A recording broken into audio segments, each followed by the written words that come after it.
আরও এক নতুন ফ্র্যাঞ্চাইজি লিগে খেলার সুখবর পেলেন টাইগারদের জাতীয় দলের লেগ স্পিনার রিশাদ হোসেন। এবার রিশাদ মাতাবেন দক্ষিণ আফ্রিকার ফ্র্যাঞ্চাইজি ভিত্তিক ক্রিকেট টুর্নামেন্ট SA-20 লিগে, যেখানে তিনি খেলবেন আইপিএলের দল সানরাইজার্স হায়দ্রাবাদেরই মালিকানাধীন ফ্র্যাঞ্চাইজি সানরাইজার্স ইস্টার্ন কেপের হয়ে। PSL বিগ ব্যাশ মাতানো রিশাদ এবার কি প্রথম বাংলাদেশি ক্রিকেটার হিসেবে জ্বলে উঠবেন SA-20 লিগেও?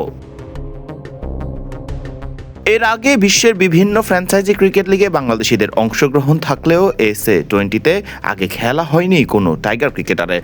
যদিও SA-20-র আসরের নিলামে টাইগার স্পিনার তাইজুল ইসলামকে দলে ভিড়িয়েছিল ডারবান সুপার জায়ান্টস। মোটা অঙ্কের টাকায় তাইজুল দল পেলেও যদিও পরবর্তীতে আর খেলা হয়নি SA-20-র সেই আসর। একই সময়তে বিপিএল হয় এবং নানা কারণে পরবর্তীতে তাইজুল ইসলামের জায়গায় কেন উইলিয়ামসকে দলে ফেরায় ডারবান সুপার জায়ান্টস। এছাড়া সাকিব মুস্তাফিজুরদের মতো দেশের তারকা ক্রিকেটারেরাও এখন পর্যন্ত খেলেননি SA-20-র কোনো আসরে।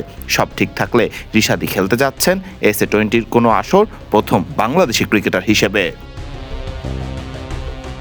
এর আগে অবশ্য রিশাদ দেশের দ্বিতীয় ক্রিকেটার হিসেবে মাতিয়ে এসেছেন অস্ট্রেলিয়ার ফ্র্যাঞ্চাইজি ভিত্তিক cricket tournament Big Bash.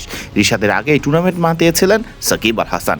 Hobart হারিকেন্সের হয়ে বিগ ব্যাশ মাতাতে যে বল হাতে বেশ আলো ছড়িয়েছিলেন রিশাদ।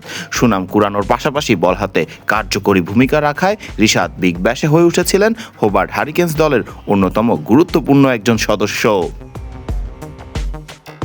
2027 সালের শুরুর দিকেই মাঠে গড়াবে দক্ষিণ আফ্রিকার SA-20 ক্রিকেট টুর্নামেন্ট। রিশাদের দল সানরাইজার্স ইস্টার্ন কেপ এই টুর্নামেন্টের চলতি বছর শেষ হওয়া আসরে চ্যাম্পিয়ন ছিল, ফলে ডিফেন্ডিং চ্যাম্পিয়ন দলের হয়েই মাঠে নামবেন রিশাদ।